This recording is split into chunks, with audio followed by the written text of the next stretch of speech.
So, for hundreds of years, governments and central banks have issued currency, and the currency is used for things to buy things, sell things, and so forth, and to price assets. Now, some people have come along and invented various things called cryptocurrencies. Central banks are trying to adjust to what that means for them. So, do you think that cryptocurrencies are a plus for the global economy, or is it too early to tell? Cryptos are not currencies, full stop. Cryptos are highly speculative assets that claim their fame as currency, possibly, but they're not. They are not. I think we have to distinguish between cryptos that are those highly speculative,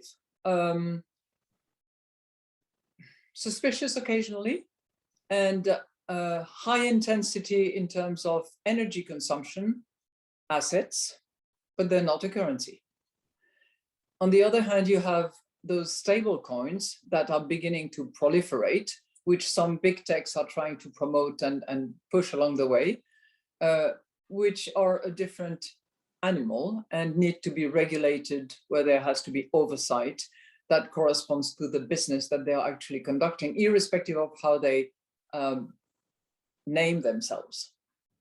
And in all that, you have the central banks who are prompted by demand of customers to produce something that will make the central bank and central bank currencies fit for the century we're in, which is why we're now all looking at CBDC, central bank digital currencies, so that instead of having banknotes and cash in our pockets or in our wallet, we can have exactly the same thing, but in a digital form. So all of us are working on this, and certainly I was keen to push the CBDC issue on our agenda, because I believe that we have to stand ready for that. So, if the ECB, like the Federal Reserve, also looking at it, if the ECB were to have a digital currency, would that be to the exclusion of paper currencies, or it would be side by side?